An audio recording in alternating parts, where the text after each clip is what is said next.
a lot of the subject matter on Forever Genesis does tie into love and I would say even longing.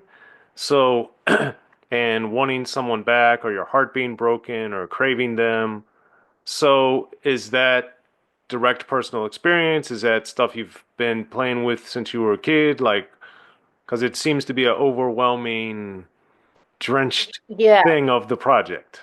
Yeah, and that's a very good question. I can't say that it's something, well, loving you was not a personal experience. Loving you was I got a lot of influence from Before You Walk Out of My Life by Monica.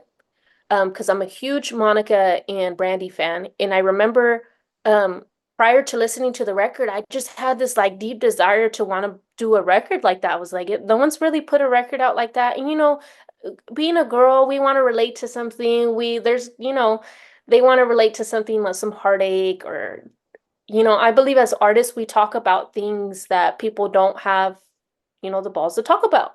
So I feel like as an artist, we should probably write things, that people can relate to. And it was more of like the subject matter of just like having to having something to relate to. So I can't say it was like very personal experience. It was just I wanted to write music that, people could relate to. And for example, like Lost in You, um, I know conservative girls out there, that, love to be, not promiscuous, but they love to have that sexuality side with, their spouse or their boyfriend or whatever, just don't know how to say it. So I figured I was like, okay, let me try to write a record that's, you know, straight to the point, but not straight to the point, kind of in like a very classy manner, taste in a very tasteful manner. And so that's where that came from. And everything else was kind of just thoughts of what I thought people could relate to. Hmm. That's Well, pretty much it. Because Lost.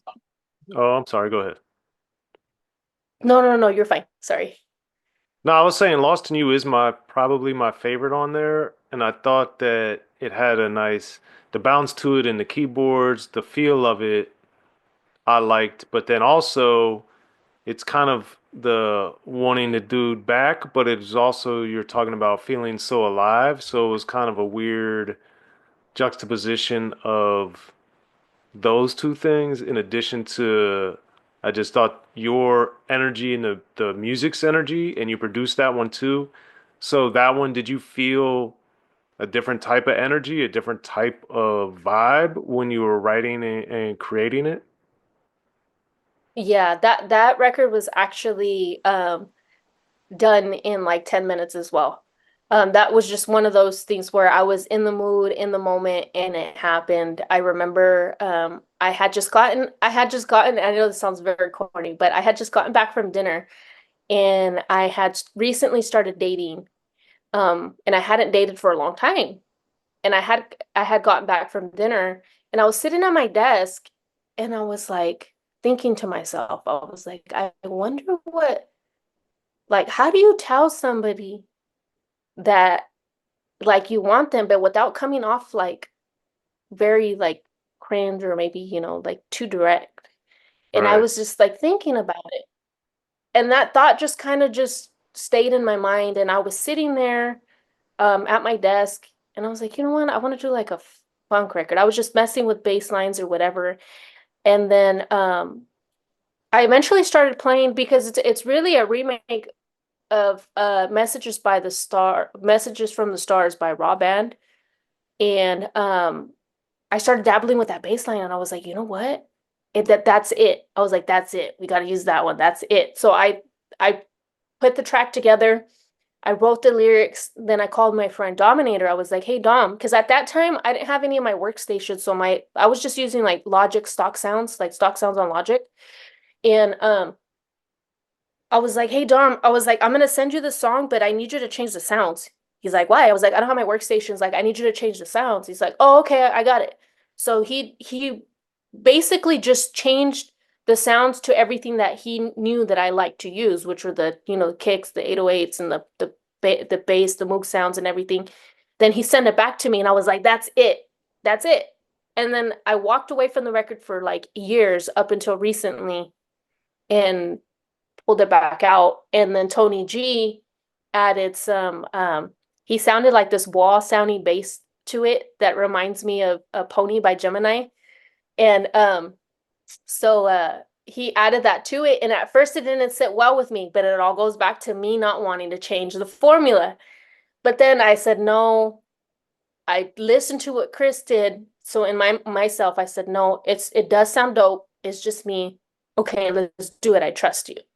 So it took, for me, it was a lot of trust on my part and trusting people who, again, took craft in what they were doing and knew what they were doing. So, yeah, that's where Lost in You was another record that was done seemingly fast. Um, No Hesitation, I probably took the longest and it was the worst record on the EP for me. Ecstasy was fast as well. We changed the bottom on it because it needed a heavier bottom, so we added a heavier kick and a heavier bottom to Ecstasy. And yeah, but I had to say like the two fastest ones were Loving You and Lost in You were the ones that I could say that I just literally sat down and in a thought they were just there. Hmm. So that's ironic, given that it takes you a long time, according to you, to do your stuff.